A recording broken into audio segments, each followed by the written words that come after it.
Olá, eu sou... Na verdade, quem eu sou não importa, mas podem me chamar de Eco, a voz que reflete o que você não costuma dizer em voz alta. Esse vídeo foi feito para você ouvir enquanto faz outra coisa. Não tem muita edição ou efeitos especiais. Sabendo disso, coloque seus fones de ouvido e deixe rolando no seu celular, TV ou PC enquanto faz qualquer outra coisa. Você passa dias imaginando o rosto de alguém que ainda nem conhece. Alguém que vai entender exatamente o que você sente, que vai preencher o silêncio da sua casa, responder suas mensagens sem demora, rir das mesmas coisas, enxergar suas feridas e de alguma forma curá-las. Você acredita que essa pessoa existe, que em algum lugar do mundo há alguém perfeito esperando pelo momento certo para entrar na sua vida. E talvez seja justamente essa esperança que esteja alimentando o seu sofrimento. Porque quanto mais você procura a pessoa perfeita, mais o vazio parece crescer. Você começa a acreditar que a felicidade mora sempre no próximo encontro, na próxima conversa, no próximo relacionamento, como se a vida estivesse em uma pausa até que alguém apareça para realmente fazer tudo ganhar sentido. Mas e se esse vazio nunca tivesse sido feito para outra pessoa preencher? Essa é uma pergunta difícil, porque ela desmonta uma das histórias mais antigas que contamos a nós mesmos. Desde pequenos, crescemos ouvindo que existe uma cara metade, que em algum momento encontraremos alguém capaz de completar aquilo que nos falta. Filmes, músicas, romances, todos repetem a mesma promessa. Basta encontrar a pessoa certa e tudo ficará bem. É uma ideia bonita e perigosamente cruel, porque ela faz você acreditar que está incompleto, que existe uma peça perdida dentro de você. E enquanto essa peça não aparecer, sua vida parece apenas um rascunho. Então você procura em aplicativo, procura em festa, procura em mensagens que nunca chegam. Você procura em pessoas que mal conhece, mas já transformam em esperança. Você não está procurando apenas um relacionamento, está procurando uma saída, uma fuga de si mesmo. E é justamente aí que começa o problema. Schopenhauer dizia que a vida oscila entre o sofrimento e o tédio. Quando estamos sozinhos, sofremos pela falta. Quando conseguimos aquilo que desejávamos, logo nos acostumamos e o vazio encontra uma nova forma de aparecer. Talvez por isso tantas pessoas entrem em um relacionamento acreditando que finalmente chegaram ao destino, apenas para descobrir meses depois que continuam carregando exatamente a mesma inquietação. Só que agora dividida com outra pessoa, porque o vazio muda de endereço, mas continua existindo. É difícil aceitar isso, é muito mais confortável acreditar que existem alguém capaz de resolver tudo, que um abraço vai apagar anos de insegurança e que um eu te amo vai silenciar todas as vozes dentro da sua cabeça. Mas nenhuma pessoa possui esse poder, nem deveria. Quando você entrega a alguém a responsabilidade de preencher o seu vazio, você transforma amor em obrigação e ninguém consegue sustentar esse peso por muito tempo. A pessoa deixa de ser alguém para amar e aí passa a ser um remédio. E remédios deixam de funcionar quando o problema nunca esteve do lado de fora. Você já percebeu como algumas pessoas nunca conseguem ficar sozinhas? Um relacionamento termina e dias depois outro começa, e depois outro e outro. Não porque encontraram o amor repetidamente, mas porque descobriram uma maneira de anestesiar a própria solidão. O silêncio assusta, a casa vazia assusta, dormir sem ouvir a voz de alguém assusta. Então qualquer companhia parece melhor do que nenhuma. Mas companhia não é sinônimo de conexão. Há pessoas que passam décadas casados e simplesmente sozinhos. E há pessoas que vivem sozinhos sem jamais sentir abandono. A diferença nunca esteve na quantidade de gente ao redor. Sempre esteve na relação que construíram consigo mesmas. Carl Jung escreveu que aquilo que você resiste acaba persistindo. E talvez seja por isso que quanto mais você foge da solidão, mais ela corre atrás de você. Porque ela não quer destruir você, ela quer ensinar alguma coisa.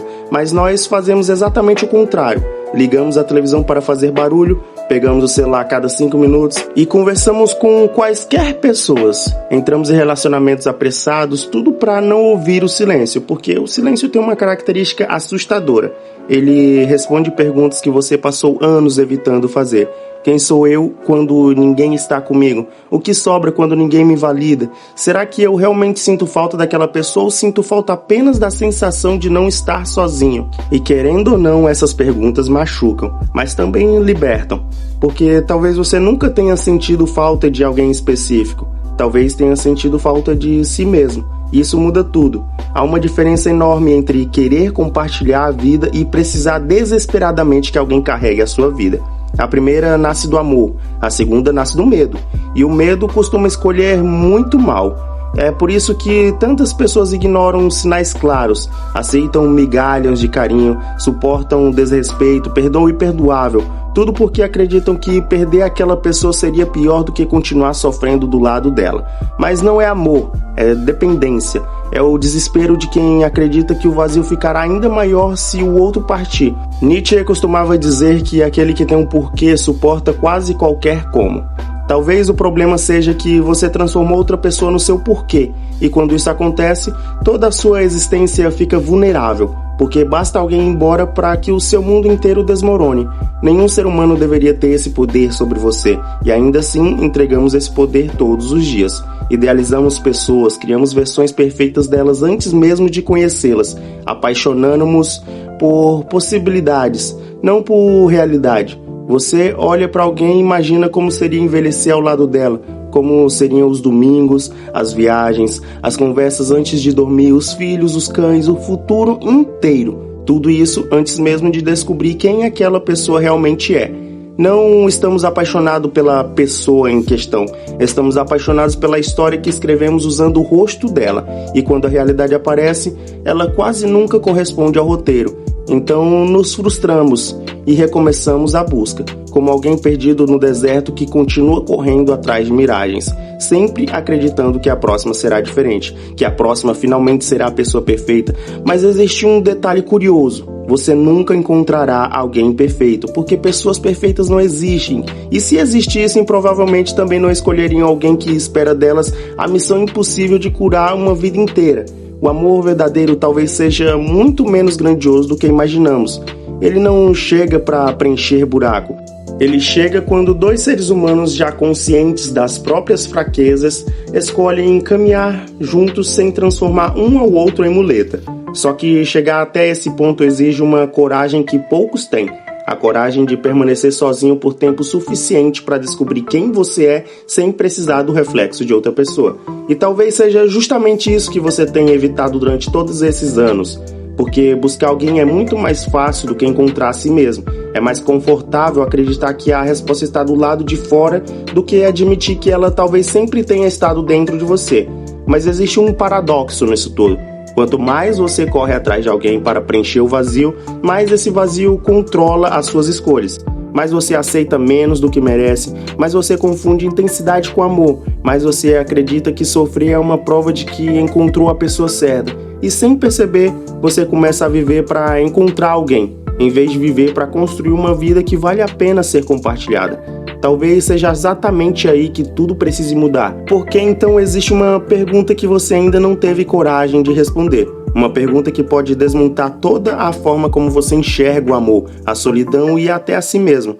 E talvez, antes de procurar desesperadamente alguém que pareça perfeito para você, seja preciso descobrir por que esse vazio continua existindo, mesmo depois de todas as pessoas que já passaram pela sua vida. E é justamente nesse ponto que a verdadeira conversa começa. E talvez a resposta seja mais desconfortável do que você imagina. Porque existe uma diferença enorme entre estar sozinho e sentir-se sozinho. Você pode dividir a cama com alguém todas as noites e ainda assim carregar um silêncio que nenhuma conversa consegue alcançar. Pode receber mensagens de bom dia, declaração de amor, abraços demorados e continuar sentindo que há alguma coisa faltando. Não porque a outra pessoa falhou, mas porque aquilo que você esperava dela nunca esteve ao alcance de ninguém. Nós fomos ensinados a romantizar o amor como uma espécie de salvação, como se encontrar a pessoa certa fosse o último capítulo da história, como se depois disso todas as inseguranças desaparecessem naturalmente, mas a realidade quase nunca respeita esses roteiros que criamos. O amor não elimina o medo, não cura traumas por decreto, não resolve automaticamente a autoestima perdida, ele apenas ilumina partes de você que estavam escondidas. E algumas dessas partes são assustadoras, porque quando alguém realmente se aproxima, você já não consegue mais esconder quem é. A máscara cai, a insegurança aparece, o medo de abandono cresce e a necessidade de aprovação se torna evidente. E de repente, aquilo que parecia ser a solução revela justamente o problema. Talvez seja por isso que tantas pessoas terminam relacionamentos dizendo que não eram felizes, quando na verdade nunca aprenderam a ser felizes sozinhas. Esperavam que o outro construísse uma casa sobre um terreno que elas mesmas nunca tiveram coragem de preparar, e nenhuma construção permanece de pé quando a base está rachada.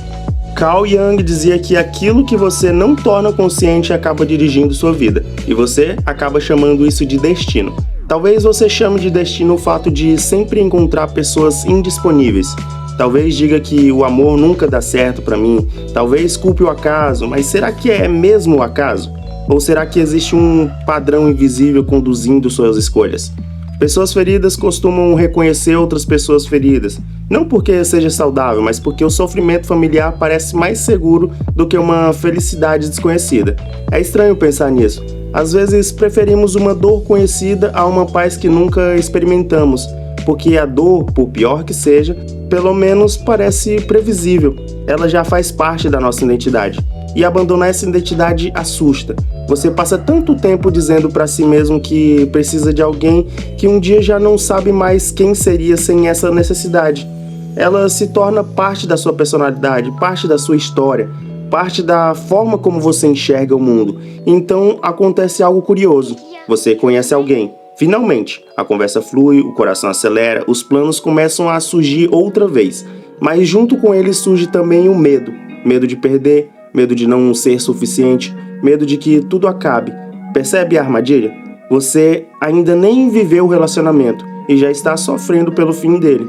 A sua mente simplesmente abandonou o presente para morar em um futuro que nem sequer existe. E isso impede que você experimente o amor da única forma possível, vivendo um dia de cada vez. Os estoicos acabavam falando muito sobre isso, sobre como o sofrimento costuma nascer mais da imaginação do que da realidade. Você sofre pelo que ainda não aconteceu, pela rejeição que talvez nunca venha, pela despedida que talvez nunca exista. Enquanto isso, o momento presente passa despercebido e a vida continua escapando entre os seus dedos. Talvez seja justamente essa a ironia. Você procura alguém para preencher o vazio, mas o próprio medo de perder essa pessoa cria um vazio ainda maior, porque agora você não vive mais para amar, você vive para não perder. E existe uma diferença enorme entre essas duas coisas. Quem ama deseja compartilhar.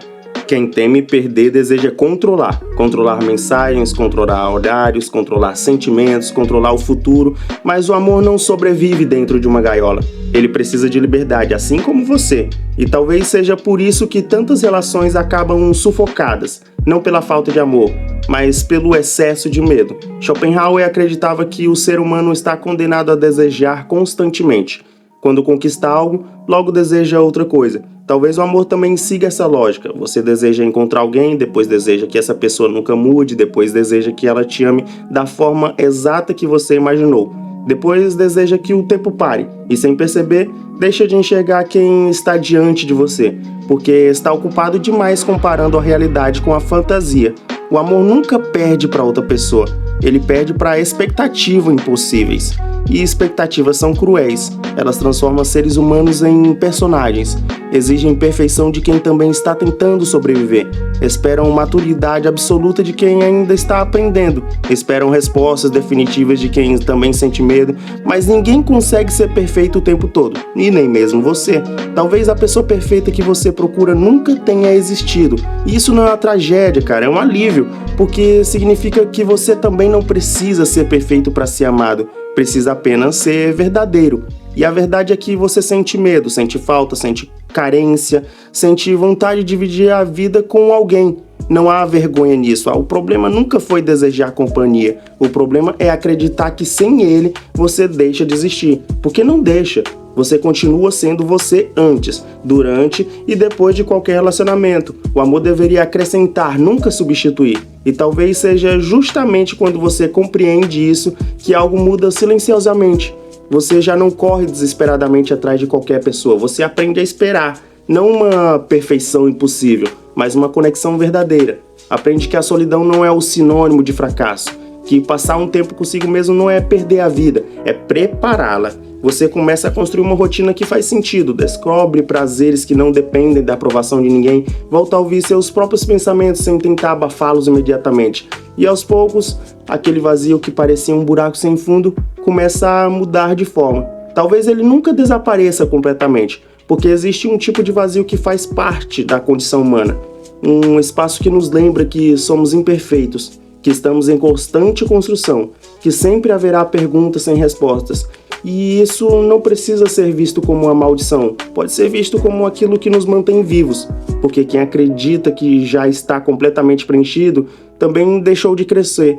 Talvez o objetivo da vida nunca tenha sido eliminar todos os vazios, mas aprender qual deles realmente merecem permanecer. Alguns vazios nos destroem, outros nos tornam humanos, e talvez o amor mais bonito não seja aquele que chega para completar aquilo que falta, mas aquele que encontra duas pessoas que já aprenderam a caminhar sozinhos e que, justamente por não precisarem de uma outra para existir, escolhem permanecer juntas, não por necessidade, mas por liberdade. Porque no fim das contas, meu amigo, a pessoa perfeita nunca foi aquela que preencheria todos os espaços do seu peito. A pessoa certa será apenas alguém que sentará ao seu lado enquanto alguns desses espaços continuam existindo, sem prometer consertá-los, sem fingir que pode apagar todas as dores, apenas permanecendo ali. E curiosamente, é justamente quando você deixa de procurar alguém para salvar a sua vida que finalmente encontra alguém com quem vale a pena vivê-la.